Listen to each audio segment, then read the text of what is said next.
भीमापुर नाम का एक गांव था जहां एक सन की साइंटिस्ट रहता था। उसे एलियंस, ज़ॉम्बीज और दूसरी दुनिया के जीवों से जुड़े अजीबोगरीब एक्सपेरिमेंट करने का बड़ा शौक था। वो अपने इस शौक के आगे किसी भी चीज पे ध्यान नहीं देता था।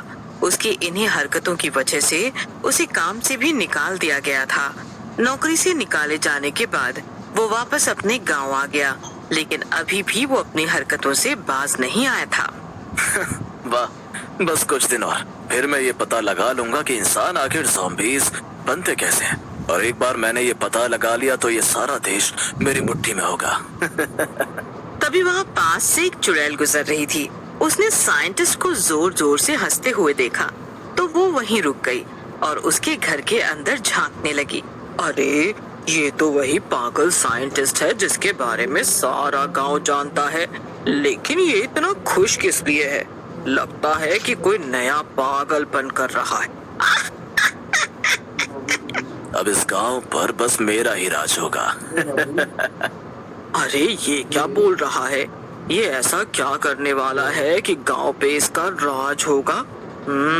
लगता है कि इस पर नजर रखनी पड़ेगी। इतना कहकर चुड़ैल उस वक्त तो वहाँ से चली जाती है, लेकिन अब वो साइंटिस्ट पे पूरी नजर रख रही थी। कुछ दिन बीत जाते हैं और एक दिन चुड़ैल फिर से वहीं से गुजरती है। उसे फिर से साइंटिस्ट के जोर जोर से हंसने की आवाज सुनाई देती है। अरे, ये पागल आज फिर इतना हंस रहा है। जरा चल के देखो तो कि आखिर माजरा क्या है। चुड़ैल जब इस बार खिड़की से झांक कर देखती है तो दंग रह जाती है। अंदर एक ज़ॉम्बी था जो कि एक चेन से बंधा हुआ था। आखिरकार मैं कामयाब हो ही गया। मैंने अपना सपना पूरा कर दिया। लोग मुझे पागल समझते थे, लेकिन मैंने इंसानों को ज़ॉम्बी बनाने वाला इंजेक्शन बना ही लिया। अरे, ये ज़ॉम्बी तो भानु है। ये साइंटिस्ट के चक्कर में कैसे पड़ गया? ये साइंटिस्ट तो वाकई में बहुत पागल मालूम होता है। इसने अपने ही घर में काम करने वाले नौकर को ज़ॉम्बी बना दिया, तो अब ये बाकी गांव वालों का क्या हाल करेगा? मेरे प्यारे नौकर, कल मैं तुझे गांव में छोड़ दूंगा। फिर तो इस गांव के सभी लोगों को काट काट कर ज़ॉम्बी बना देना।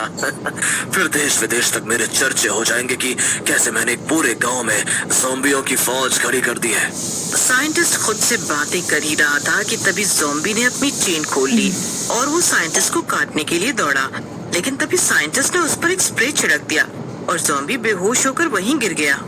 अरे अरे मेरे प्यारे ज़ॉम्बी, लगता है कि तू हमला करने के लिए काफी बेचैन है। कल तक का इंतजार कर, कल तुझे हमला करने के लिए कई लोग मिलेंगे। इतना कहकर साइंटिस्ट ज़ॉम्बी को वहीं पर वापस बांधकर सोने चला गया। वहीं चुड़ैल ये सब देखकर काफी हैरान थी। अरे नहीं, इस पागल साइंटिस्ट ने तो सचमुच में ज़ॉम्बी बना लिया है।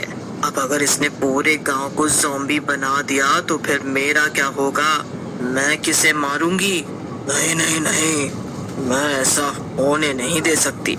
मुझे जल्दी से चलकर गांव वालों से ये सब बताना होगा और उन्हें आगाह करना होगा।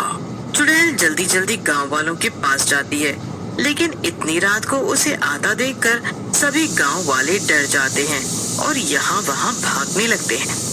अरे अरे, भागना बंद करो। अरे रुक जाओ, मैं तुम्हें खाने नहीं आई हूँ, बल्कि मुझे तुमसे एक जरूरी बात करनी है। चुड़ैल की बात सुनकर सभी गांव वाले रुक जाते हैं। तभी उनमें से एक आदमी आगे आया और बोला, बात भला तुम्हें हम लोगों से क्या बात करनी है? कहीं ये तुम्हारी कोई चाल तो नहीं? अरे नहीं नहीं, तुम लोगों को पकड़ने के लिए मुझे कोई चाल चलने की जरूरत नहीं है। वो तो मेरे बाएं हाथ का खेल है।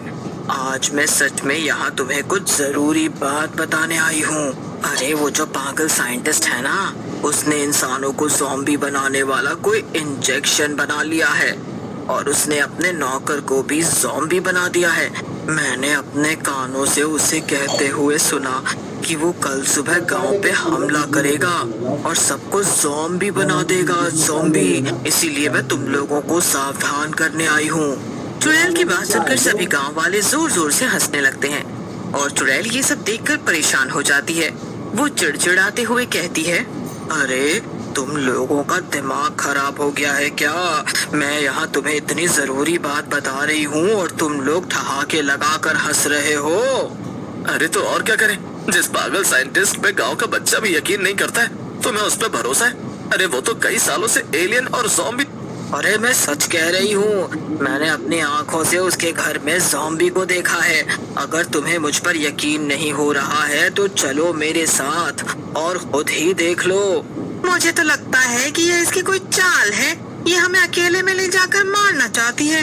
कोई भी इसकी बातों पर भरोसा मत करना। वाकई में तुम लोग सच में बहुत बेवकूफ हो। ठीक है, मुझे भी क्या लेना देना तुम लोगों से। जाओ, जो करना है करो, पर कल जब वो ज़ॉम्बी तुम लोगों पे हमला करेगा ना, तो अपने आप अकल ठिकाने आ जाएगी। फिर मत आना मेरे पास रोते हुए। चुड़ैल गुस्से में वहाँ से चली जाती है। अगले दिन वही होता है जो कि चुड़ैल ने कहा था। साइंटिस्ट अपने ज़ॉम्बी को गांव में छोड़ देता है और उसे देखकर पूरे गांव में हाहाकार मच जाता है। वो ज़ॉम्बी जिस भी आदमी या औरत को काट रहा था, वो भी ज़ॉम्बी में बदल जा रहा था। अरे ये सब क्या हो रहा है? इसका मतलब कि वो चुड़ैल सही कह रही थी। उस पागल साइंटिस्ट ने सच में अपने नौकर को ज़ॉम्बी बना दिया और हम सबको भी बनाना चाहता है। अब क्या करें? ऐसे तो पूरा गांव ज़ॉम्बी बन जाएगा। हमें कुछ ना कुछ तो करना ही होगा, इस सबको रोकना ही होगा।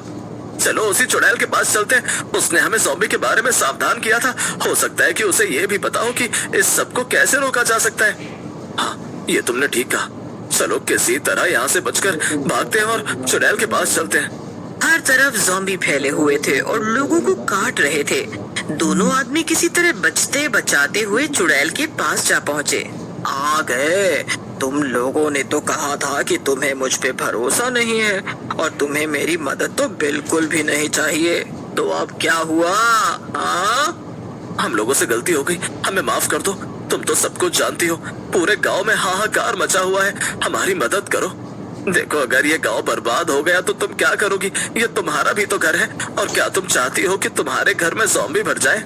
ये बात सुनकर चुड़ैल कुछ सोच में पड़ जाती है। ठीक है, मैं तुम लोगों की मदद करने को तैयार हूँ, लेकिन याद रखना, आइंदा कभी मेरा अपमान मत करना, वरना अच्छा नहीं होगा। हाँ, हमें माफ कर दो। आगे से ऐसा कभी नहीं होगा। अब चलो चलकर हमारी मदद करो, वरना हम में से कोई नहीं बचेगा। तो फिर तुम्हारा सम्मान कौन करेगा?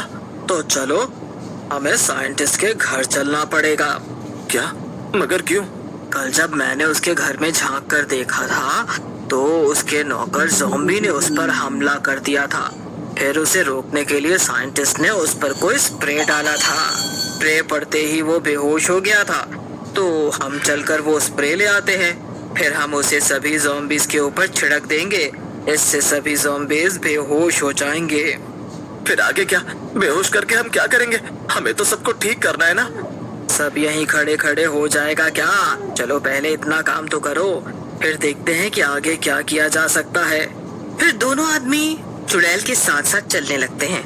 थोड़ी देर में तीनों साइंटिस्ट के घर पहुंच जाते हैं। वो आराम से सोफे पे बैठकर टीवी देख रहा था। बस कुछ वक्त और, फिर इस पूरी टीवी पे बस मैं ही मैं छाया हूँगा। हाँ, क्यों नहीं, खबर तो तेरी ही होगी, लेकिन खबर ये भी तो हो सकती है कि कैसे एक चुड़ैल ने एक पागल साइंटिस्ट को पटक पटक के मारा। क्यों आए हो तुम लोग यहाँ पर? क्या चाहिए तुम्हें? हम चाहते हैं कि तुमने सारे गांव में जो ये हड़कंप मचा रखा है वो शांत हो जाए और सब कुछ पहले जैसा हो जाए। हाँ, तो इसमें मैं क्या कर सकता हूँ? मुझे सब कुछ नहीं पता। चलो जाओ यहाँ से। लगता है कि तू सीधे तरीके से नहीं मानेगा। तुझे समझाने के लिए मुझे अपना तरीका आजमाना पड़ेगा। इतना कह के चुड़ैल साइंटिस्ट को हवा में उल्टा लटका देती है। अब खड़े खड़े मेरी शक्ल क्या देख रहे हो बेवकूफों? जाओ, जाकर इसके कमरे में वो स्प्रे ढूंढो, यहीं कहीं रखा होगा इसने। दोनों आदमी जल्दी जल्दी से कमरे में स्प्रे ढूंढने में लग जाते हैं और उन्हें एक स्प्रे मिल भी जाता है। मेरी जेब में एक दूसरा इंजेक्शन रखा हुआ है। जब तुम स्प्रे से सारे ज़ॉम्बीज को बेहोश कर देना, तब सिर्फ एक ज़ॉम्बी को बेहोश मत करना और उसे पकड़कर ये इंजेक्शन लगा देना। बाकी ज़ॉम्बीज को बेहोश पाकर वो उन्हें काटने जाएगा, जिससे कि उसके शरीर में जो इंजेक्शन की दवा होगी वो बाकी ज़ॉम्बियों के शरीर में भी पहुंच जाएगी। फिर वो सब अपने आप ठीक हो जाएंगे। चुड़ैल साइंटिस्ट को वहीं पर पटक देती है और दोनों आदमियों के साथ लोगों को ठीक करने के लिए निकल पड़ती है। साइंटिस्ट के कहे अनुसार वो लोग पहले ज़ॉम्बीज पे स्प्रे डालकर उन्हें बेहोश कर देते हैं और फिर एक ज़ॉम्बी को इंजेक्शन लगा देते हैं। थोड़ी देर में सभी गांव वाले पहले जैसे हो जाते हैं। फिर गांव वाले उस साइंटिस्ट को मार मार के गांव से निकाल देते हैं और सभी लोग खुशी खुशी रहने लगते हैं।